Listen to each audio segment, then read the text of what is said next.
pouvoir négocier, avoir les connaissances pour, il faut pouvoir persuader. Donc bonjour, je suis Dr Mariam Hedibel, je suis maître assistante en pharmacie galénique à la faculté de pharmacie d'Alger.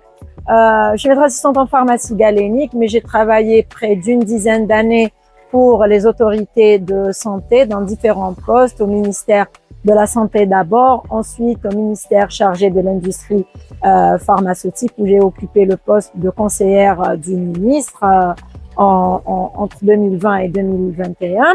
Je m'intéresse à la pharmacoéconomie, à l'économie de la santé. J'ai lancé en 2022 avec l'équipe du département de pharmacie industrielle et de la faculté de pharmacie le master en pharmacoéconomie et market access. Et je travaille beaucoup dans ce domaine, notamment dans les activités associatives avec la SCOP, la Société algérienne de pharmacie clinique et oncologique. Je suis vice-présidente présidente du groupe de pharmacoéconomie, du groupe de travail pharmacoéconomie. Je suis membre de eSport Chapter Algérie.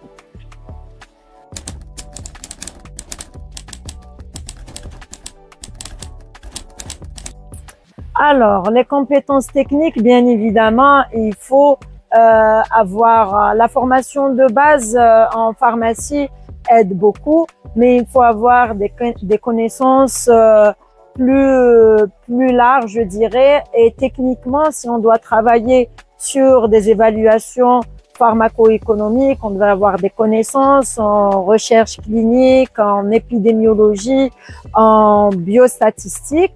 Mais le market access ne se réduit pas qu'à l'évaluation pharmacoéconomique. Il faut avoir des negotiations skills, idéalement. Il faut avoir une communication assez solide. Il faut pouvoir travailler avec des équipes, avec ses propres équipes, pouvoir travailler avec les autres équipes des autres départements comme le marketing, le médical ou les affaires réglementaires. Et puis, il faut encore une fois pouvoir négocier, avoir les connaissances pour, il faut pouvoir persuader, avoir une vision stratégique parce que négocier, des fois, ça ne se résume pas qu'à l'introduction d'un produit pharmaceutique. Parfois, on a besoin de négocier une stratégie globale, par exemple, pour un laboratoire pharmaceutique avec les autorités de santé à titre d'exemple.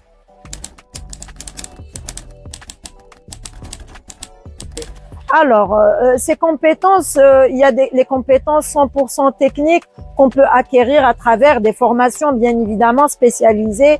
Et là, vous avez la chance qu'il y ait ce master qui n'existait pas.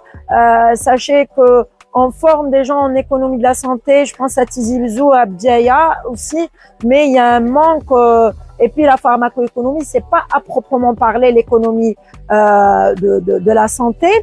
Et donc on a lancé ce master il y a plus de 2 ans maintenant, et c'est une chance pour acquérir toutes ces compétences techniques, mais également d'autres compétences comme je vous ai dit, les negotiations skills à titre d'exemple. Il faut se former, il faut beaucoup assister aux événements scientifiques des sociétés savantes, pas forcément de la pharmacoéconomie, même des sociétés savantes de toutes les pathologies, parce que le market access, on est censé travailler sur l'introduction de technologies de santé, que ce soit des médicaments, des dispositifs médicaux, des technologies numériques, etc.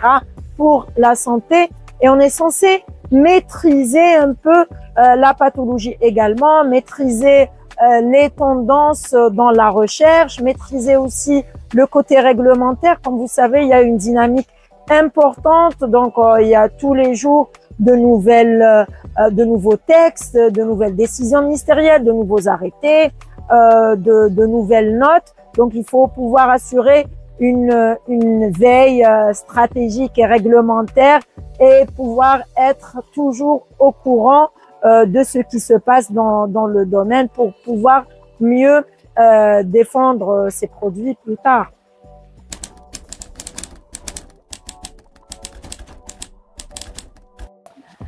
Alors, le conseil que je donnerais, c'est pas tout le monde qui pourrait se lancer dans une formation spécialisée type master pour différentes raisons. Déjà, le nombre de places est limité, mais pas que. Peut-être la personne, elle voudrait aller directement se lancer dans une carrière professionnelle.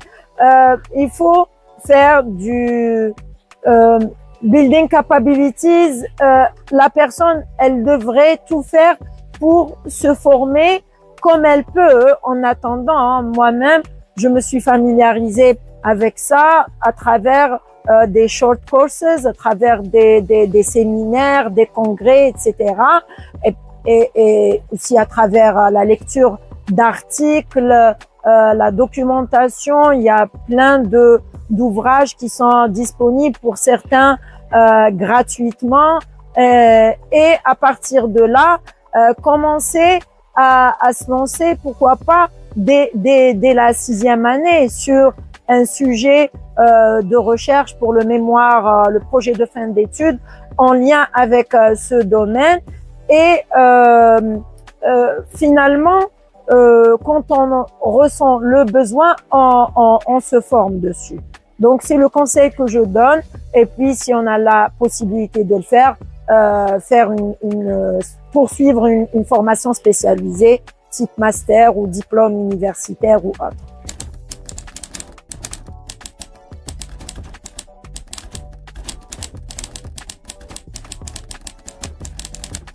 Alors, les deux domaines, market access et affaires réglementaires, sont complètement différents.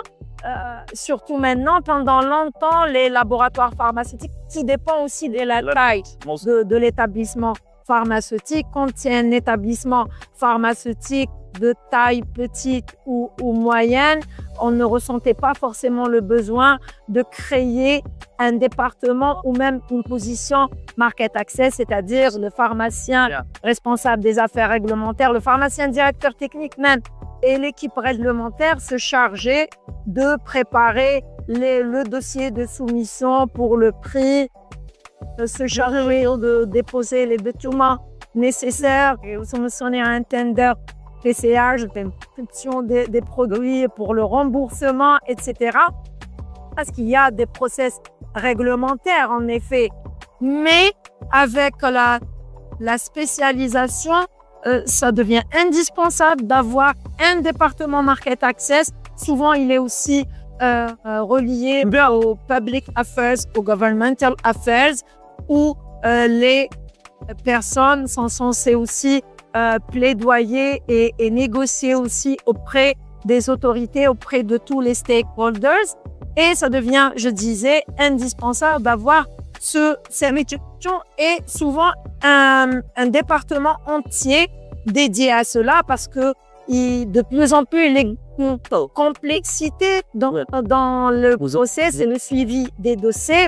Donc, on est passé d'un simple dépôt, entre parenthèses, de structure de prix, pour le mettre exemple, à maintenant, pour beaucoup de produits, on demande un value dossier, donc avec des études pharmacoéconomiques, etc.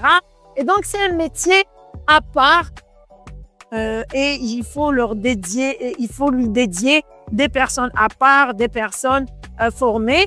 Je note que en Algérie, je ne sais pas si c'est le cas ailleurs, peut-être aussi, en tout cas, on voit beaucoup d'évolution des pharmaciens qui étaient dans les affaires réglementaires et puis qui ont évolué pour rejoindre spécialisés dans le market access.